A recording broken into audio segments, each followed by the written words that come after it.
Hello, everyone. Good afternoon. Good afternoon, everybody. You are welcome.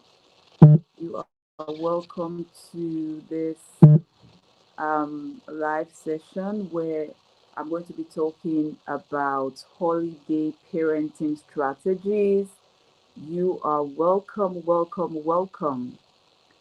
Welcome, welcome, welcome. My name is Sandra Oluwadare for those that do not know me, and I'm the founder of Winning in Parenting, where we support parents to raise wholesome and well balanced children. I am a parenting coach and a child development consultant, and today we're going to be talking about holiday parenting strategies.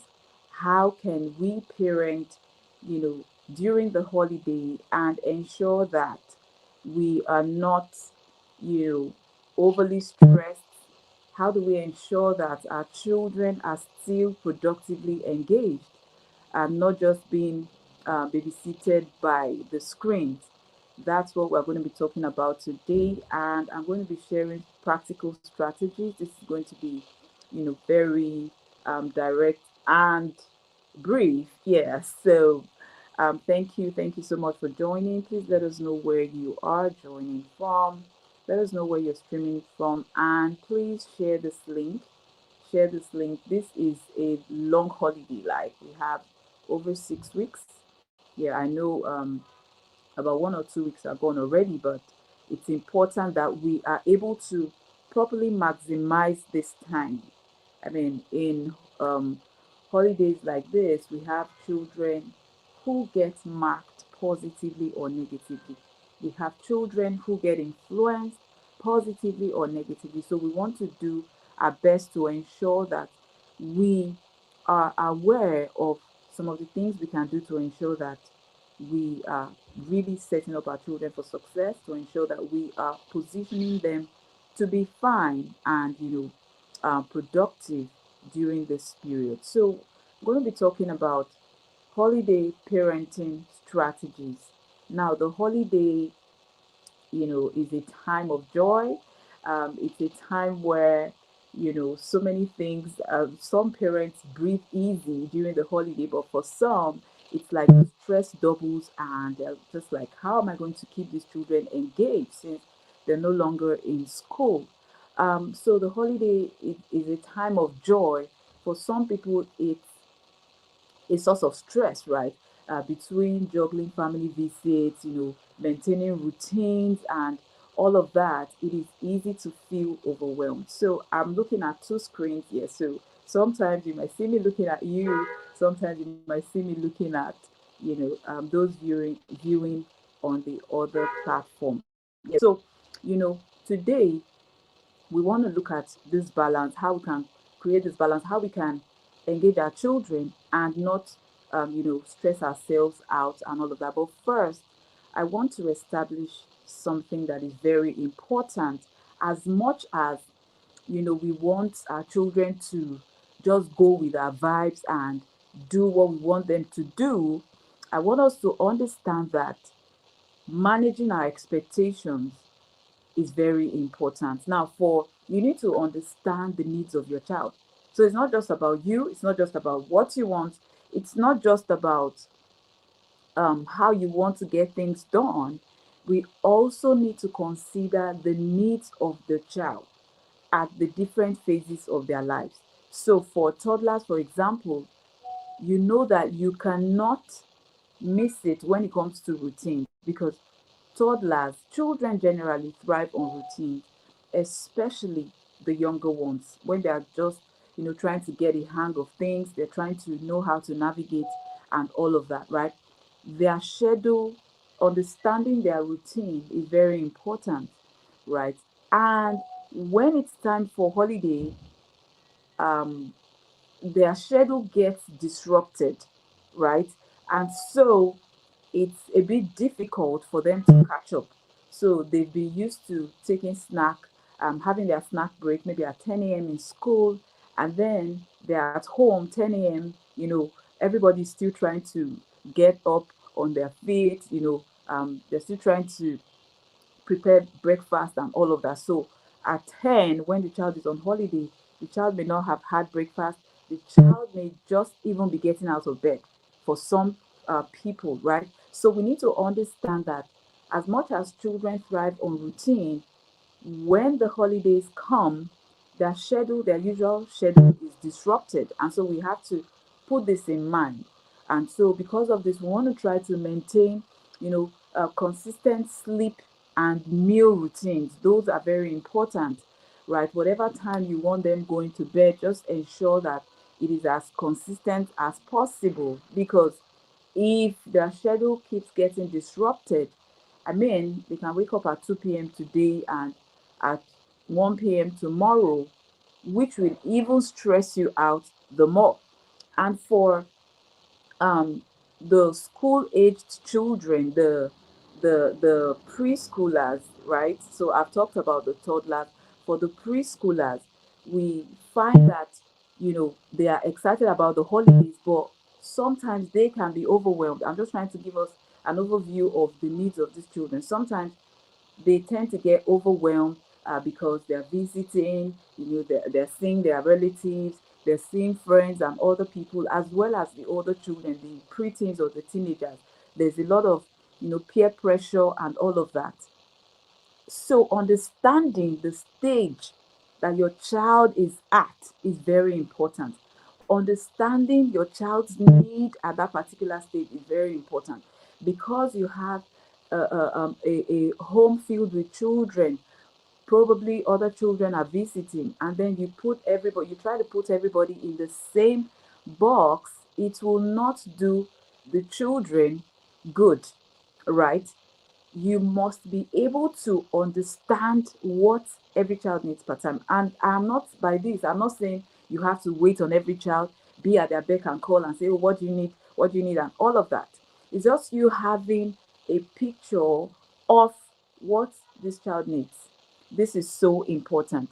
And so the first thing I would like to talk about when it comes to, you know, um, parenting strategies that you can actually deploy or implement at a time like this is to first set realistic expectations.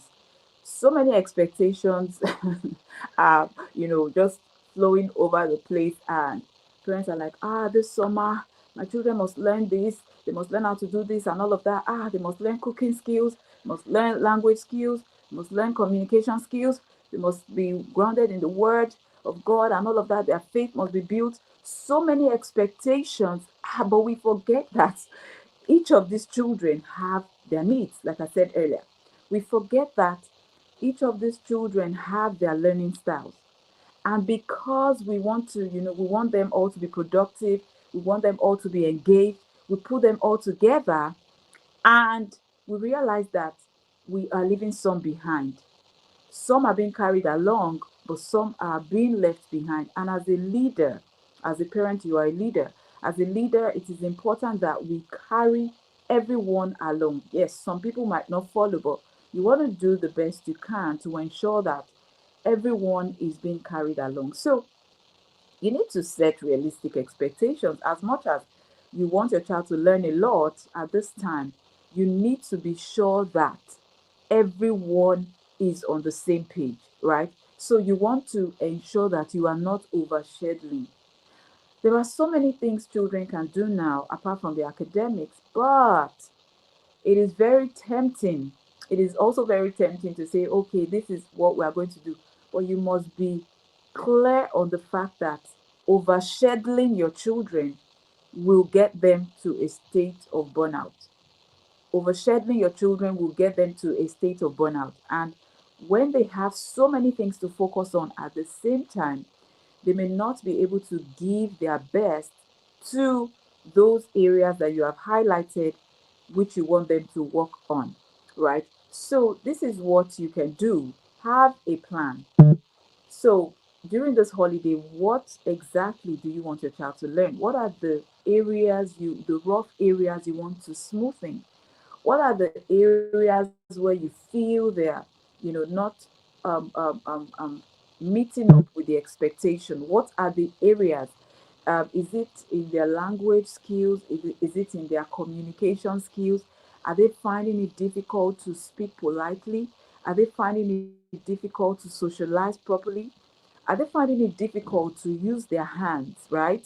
You want to identify these areas and, come up with things they can do to help them strengthen these areas. So it's not just about you saying my child must do everything.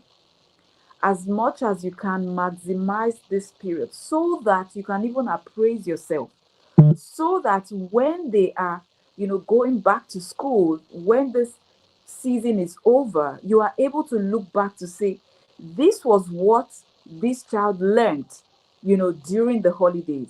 Instead of just say, oh, they learned a bit of this, they learned a bit of that, and that, and that.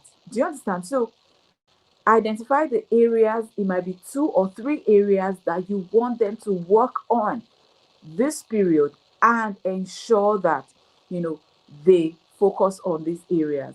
Now, another thing I want you to realize is that you need to you need to, I don't want to say lower your standards, but you need to understand that at this time perfection is unattainable. In fact, no, you cannot be a perfect parent, right? But you can be the best parent your child needs. So you want to manage your standards, you want to manage your expectations, especially now that, they're on holidays. You need to focus on creating happy, beautiful memories instead of chasing everybody around to say, oh, it has to be flawless, it has to be flawless, you have to give me the result I want in a flawless manner, and all of that. This is such a great time to bond with your children. This is such a great time to connect with your children and ensure that you are even catching up. All of those times when they were in school, when you didn't have, so much time to spend with them, even though you might still be working while they're on holidays, you want to ensure that you maximize this time to nurture your bond, right? So please understand that perfection is unattainable, right? Focus on creating those beautiful memories for your child. And then you want to delegate, right? If you know you don't want to be overly stressed this period, this is a time where children are eating, because they are not as engaged as they were when they were in school, right? So you might find that there's a lot of loose time, there's a lot of free time, and children, they want to eat, they want to grab a snack, they want to do this, they want to go for a walk and all of that. This is such a good time to delegate. This is a good time to, maximize the support system you have. When you're at work or when you're out there doing something, you want to ensure that there's somebody, a trusted support system that, can just fill in the gap for you. Somebody that can ensure that, oh, there's really, even when there's idle time, the children are still engaged, even if it is play based learning, right? This is so important. You cannot take on all the tasks yourself, especially when the children are not in school, right? This is not the time where they get ready in the morning and you're like, okay, you guys just go so that I can begin my day. They are with you and you are stuck with them, right? So you want to ensure that they are, you want to ensure that you have a support system that can help you just be on top of things.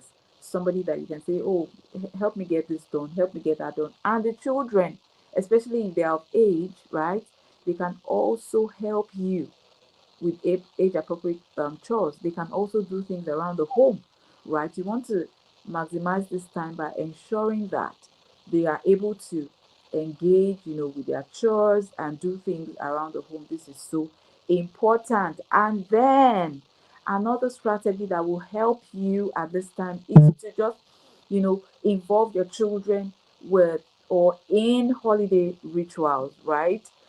Involve them in holiday rituals. So, what is your plan? Now, one of the things, I think this should have been the first thing um, I should have said, is that you need to have a holistic view of what you want the holiday to look like. You need to have a plan, right? How is this holiday going to look like? What do I want to achieve? Where are the places we want to go to, right? What level do I want to move from in my connection with you, from level 10 to level 20 or level 30? You need to have this in mind because this will help you. These goals will help you craft the kind of activities you want to engage the children in during the holiday. So get them involved in holiday rituals, holiday activities, for your family, right? It could be that you will cook together every Thursday. It could be that you would make breakfast together on all the days. It could be that, okay, you're going to go out, reading, or you go to the park, or you go swimming, whatever activity it is, ensure that you involve the children. It could be baking. When you do this, you are fostering a sense of ownership, right? A sense of excitement, ownership, accountability in the hearts of your children. Because if you're saying, okay, we're making this meal together, everybody stays accountable. Oh, mommy, so what do I do? Where do I put this? If we say, okay, we're going swimming, this person says, okay, mommy, I've packed swimming gear. I have done this, I've done that. Everybody, there's this sense of ownership because we are in this together, right? Everyone is accountable because we have to get this task done. We have to get this activity done. So it is important that you want to, maximize this time by creating holiday traditions that your children are actually going to look forward to. And then you want to keep it simple. Keep it simple. Like, you don't have to get things complicated. The most important thing here is consistency, right? Consistency, being able to, just consistently provide that comfort, that stability, for your child. This is very important. Consistency as you are creating your traditions. It's not a case of okay, you do this one tomorrow today, and then you're not doing it again, or the children go to bed at this time today and it's something else happening tomorrow. Consistency is very important. As much as the children might not really have a super structured routine like when they are in school, you also need to ensure that there is consistency. If there's no consistency, you are going to get stressed. You are going to be all over the place because even the children do not know what to expect, right? So it is important that you keep things simple and consistent. Make time out for relaxation as you are, crafting your holiday traditions or sharing with your children the things that you're going to be doing. You need to ensure that you are plugging in times for relaxation, times where you're playing games, times where you're simply enjoying each other's company.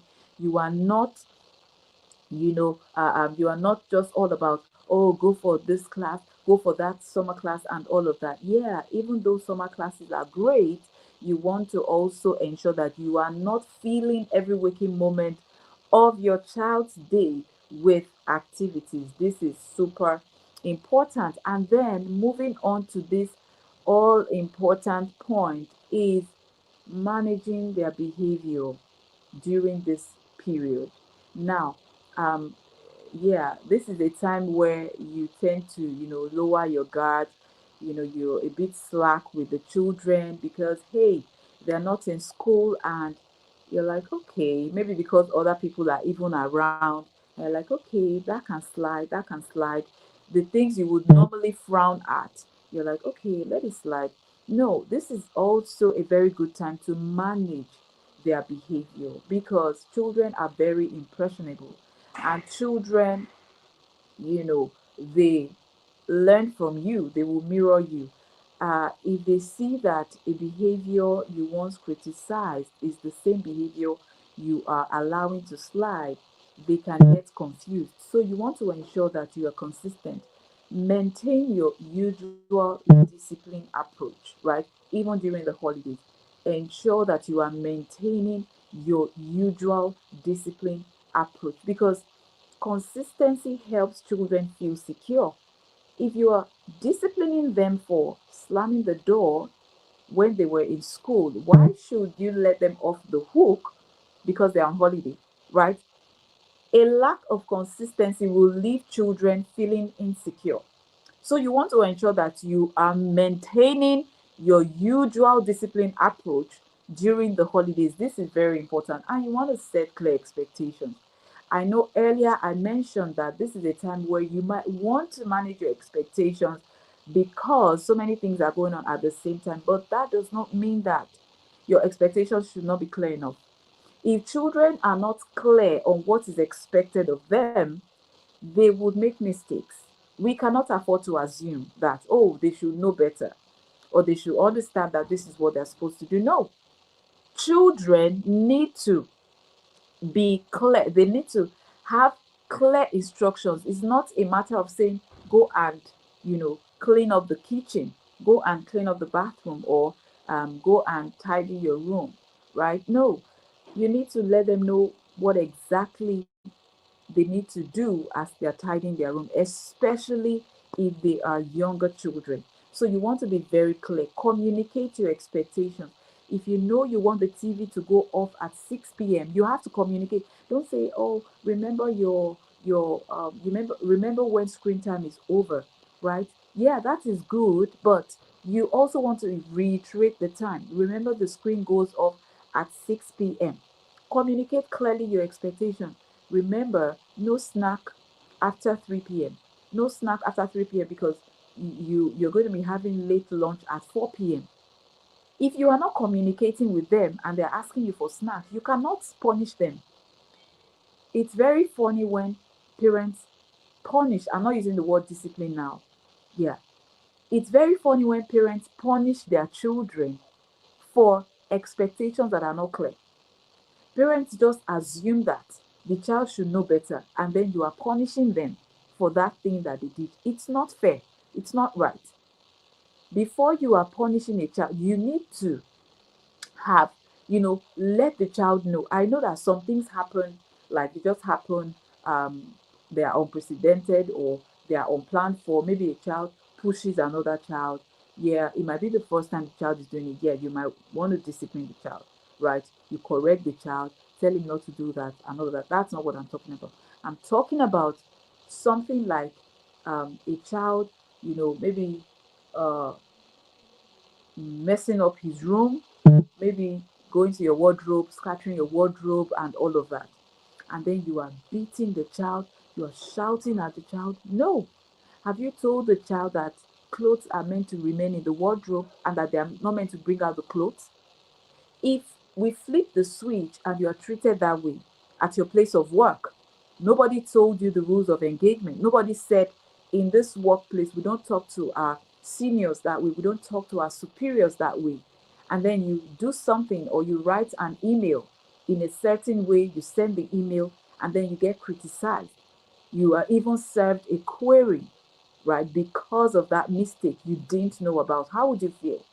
And so it's the same thing, right? We need to communicate our expectations for behavior beforehand so that the child knows what to expect. It's just like a child jumping on the couch and then you're beating the child. Why are you jumping on the couch?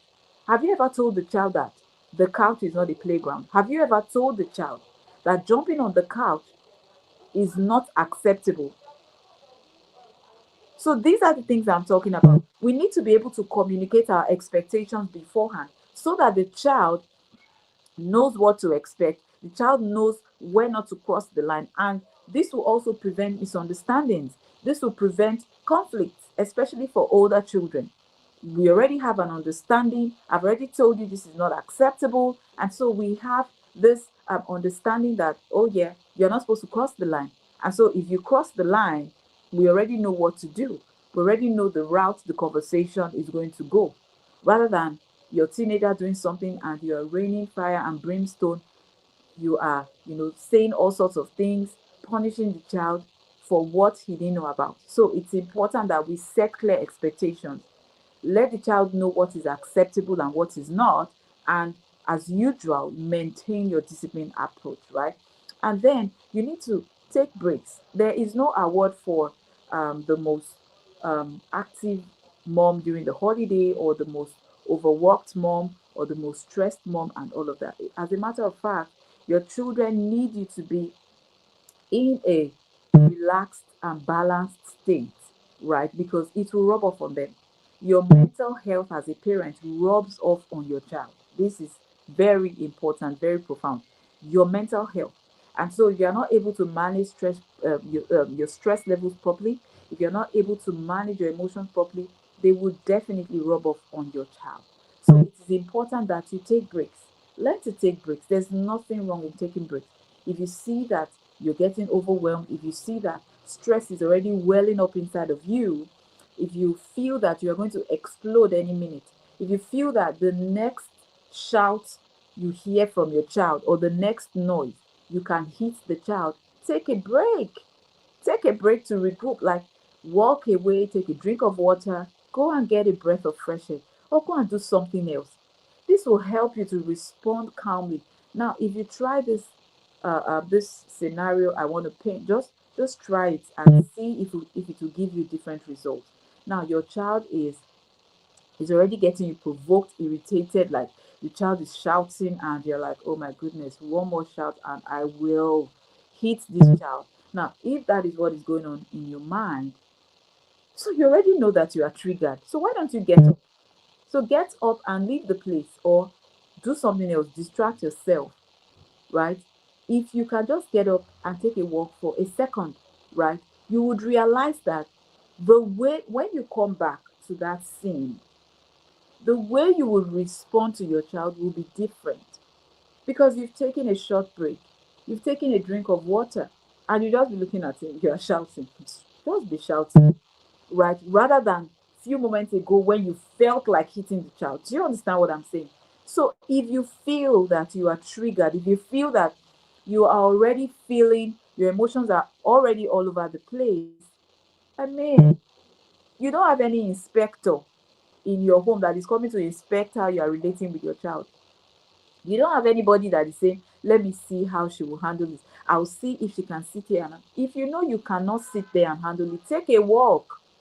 Move out of that place because whatever reaction you give will have an impact on the child, whether positive or negative. And so we want to keep before us our goals. What do you want to achieve? Like every day when you wake up, do you want to leave your child better or do you want to leave your child marked negatively? You might say, oh, this is too much. It's not that deep and all of that. Oh, it is deep, yes, because this is what I have studied. This is what I have, experienced with my interaction with parents during sessions and all of that.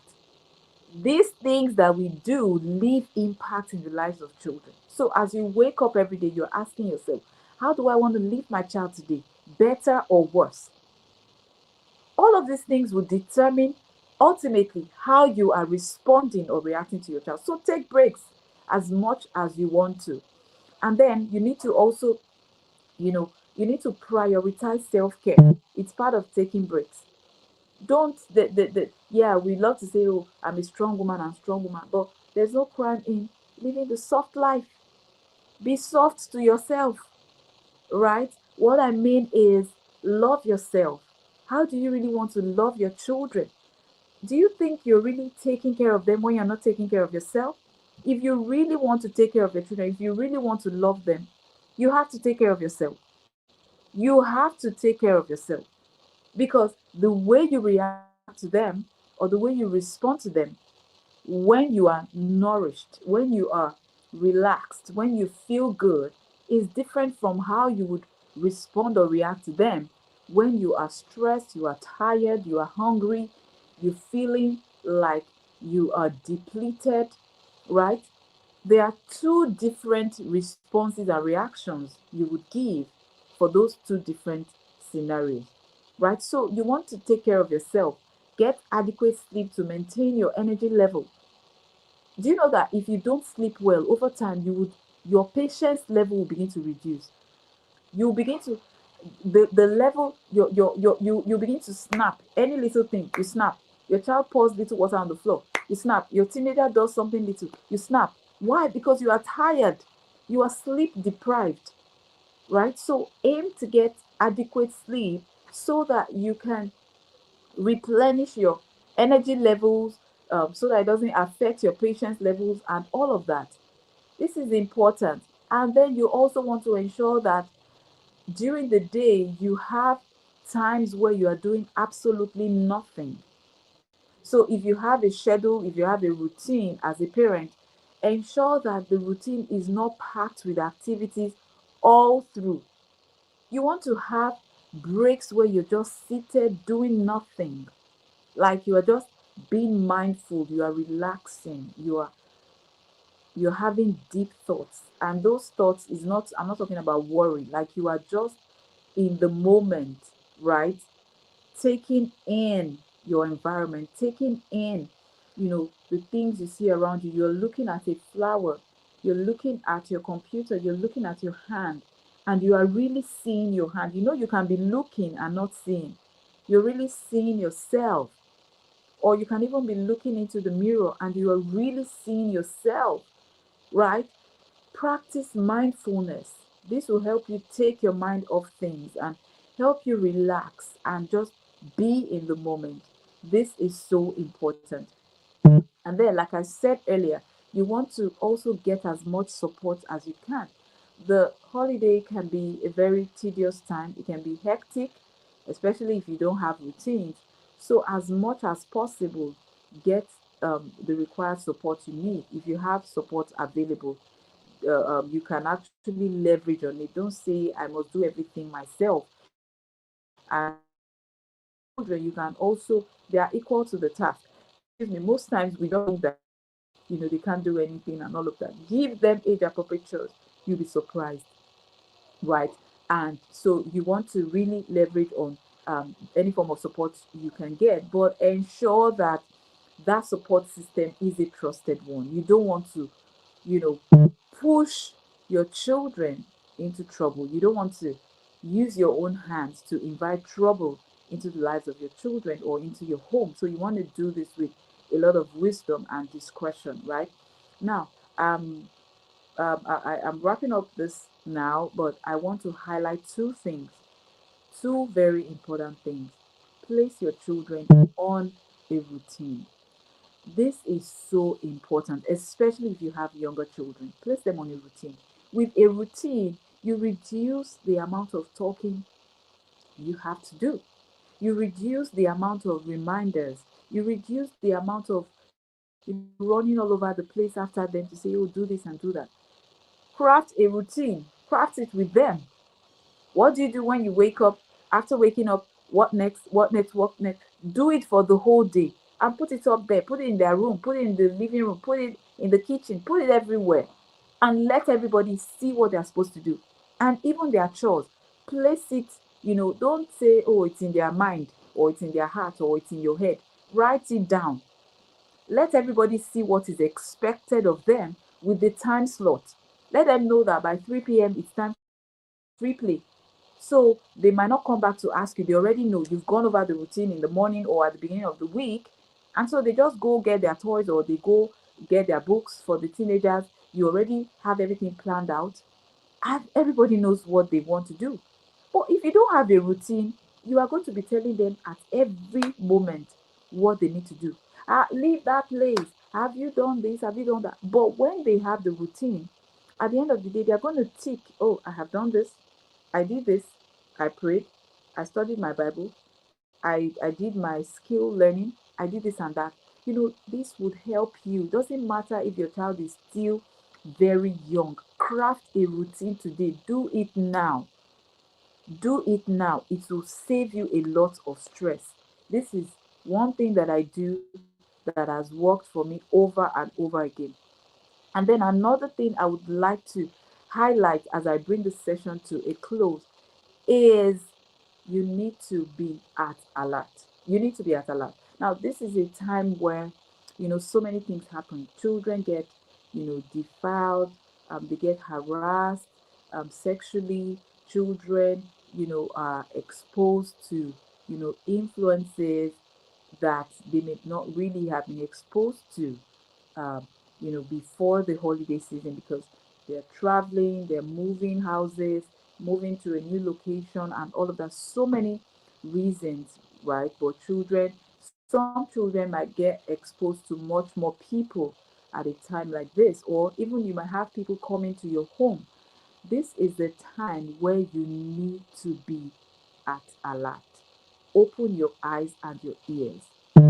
If you are having those instincts, if you're having intuitions that something is wrong, it is probably because something is truly wrong, right? Those modeling instincts, don't take them for granted. If you feel something off might be going on, if you think something is off, you want to double check. You want to double check. This is not the time to say, oh, I know this person, go and greet uncle this or uncle that or auntie this or auntie that. You need to have your ears and eyes open. Make sure you are reading between the lines. Don't force your children to say, oh, go and hug this person. The child doesn't want to go. The child is feeling reluctant, and you're like, go now, go, go, go, and all of that. No, no, no, there's no need for that at all. You want to protect your child by all means. If your child is calling you uncle, you want to ensure that your child is even safe your home. You want to ensure that your child is safe in your home before you even begin to look at the people that are, the child is mingling with, or where the child is going to. Is your home safe enough for the child? You want to read between the lines. And this is also a good time to educate your children on important things like sex education. You want to give them talks about, changes they may experience in their bodies when they get to a certain age. You want to begin these difficult conversations from now. Talk about tough things. Don't shy away from things. Talk about your faith. Talk about identity. Talk about, gender. Talk about all of these things. Don't shy away from them. Because if you there's this the power of the first mention. If you do not share your views with your children, other people will school them outside. And how are you sure of the integrity of those people? If you are not able, if you feel you're not capable, how am I going to start the conversation and all of that? If you feel that you cannot do the job, someone else out there will do it for you. So you want to get empowered, you want to get equipped with the right information so that you are able to share the right thing with your child. This is not the time to say, oh, just go and play, go and play. No. When they are playing, what about eventualities? When something happens, have you taught them coping skills? Have you equipped them with these skills? What are they supposed to do? If someone is touching them inappropriately, are you still doing good touch, bad touch? Or are you still doing public and private parts? No. If somebody is going to molest a child and you are teaching the child that, oh, this is your private part, if somebody is trying to touch your private part, they're trying to molest you, run away, and all of that, who is going to begin to touch a child's private part in public? Do you understand? So it's not about private or public part. Children need to know appropriate or inappropriate touches, right? Somebody who is going to molest a child can as well, even in your presence, just be holding the child's hand. Can as well, in your presence, just be touching the child's leg. Because they're not going to come and start touching the child's private parts in your presence. So you need to let the children know that this touch, when somebody's touching you like this touch can begin to progress. If they touch you and you feel a certain way, you have the right to tell the person, oh, don't touch me that way. Oh, once I stretch my hand like this and I go this way, my arm's length like this is my boundary. Like this is my personal space. Before you cross this space, you have to ask permission. You can teach your children these things. Before you hug me, you can ask, can I give you a hug, Cynthia? Yeah, these are things you teach children. Don't just push them, go and hug auntie, go and sit on auntie's leg. I'm not saying they shouldn't sit on anybody's leg. Right? But what I'm saying is you need to give them different scenarios. If this is happening, what would you do, or what can you do? If you don't feel like sitting on someone's leg, if you don't feel like, so but what I mean by this is maybe a relative, or if you don't feel like doing this, don't do it. You are not obligated. If you don't feel like hugging anybody, don't hug the person, right? This is so important because this time, this holiday is a time where so many things, so many parents lay down their guards and anything goes. So you want to be sure that you are keeping your children safe. You want to be sure that you are doing all you can to ensure that everyone is feeling secure, right? Um, I hope you got value from this session. So this is me encouraging you to just do what you can to ensure that you maximize this holiday fully. Now, just as a recap, the highlights of this is one, have a plan for the holiday. Don't just, if you have not had a plan before now, go back and ask yourself, what do I want to achieve this holiday with my child? What are the areas my child is struggling? What are the areas I want my child to improve in? I see that my child does not even know how to cook. My child is, 13 years old. Oh, this holiday is a time where he has to learn how to cook. Oh, I see that my child cannot even clean. Oh, this holiday, I want to ensure that this child learns how to clean. Oh, I see that this child does not speak politely. Oh, this holiday, I want to ensure that this child learns good manners and knows how to speak. Oh, I noticed that my child does not eat properly. Oh, this holiday is a time to learn proper etiquette and all of that, proper, dining skills and all of that. So the first summary in this recap is you want to have a goal for the holiday. Two, you want to set up a routine. Set up a routine that can help you get the children productively engaged during this period. This routine, you all come together, don't just do it by yourself. Get them to join you, get their opinion, put the activities together, and just get going. And then the next thing you want to do is to ensure that you are not overscheduling this routine. Ensure that there are time blocks for free play and all of that. And then you also want to be at alert. You want to ensure that your children are safe and truly safe, as much as you can according to your capacity. Ensure that you go over and beyond to get your children to ensure that they are secure. And like I said earlier, you want to properly pick activities that will be beneficial to them. You want to pick activities that will be beneficial to them. Don't just packing all the activities, keeping on them and saying, oh, you must do this, you must do that, and that, and all of that. Ensure that you are focusing on the areas where they need to be strengthened so that at the end of the day, you can look back and say, oh, yeah, this is what we achieved this holiday. I hope you found this helpful. I want to, leave your comments in the comment section or in the comment section, or if you have a question, just put it there. I would be happy to answer. And also, I want to share this video to other parents who need to hear this message. Share this video as much as you can so that we can get more people hearing these things. It's not about you just equipping yourself to be a better parent for your child, but you also want to ensure that other parents are getting equipped, because your children will go out there to mingle with other people. You don't even know if you're sharing this to somebody who is going to be an integral part of your child's life, later in life. So please share as much as you can.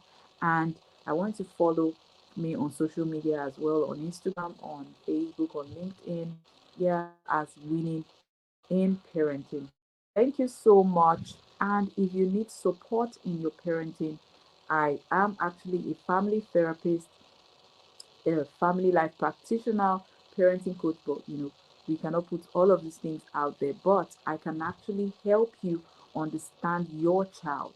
I can help you understand your child. Now, some parents complain and say, oh, my child, they're always at loggerheads.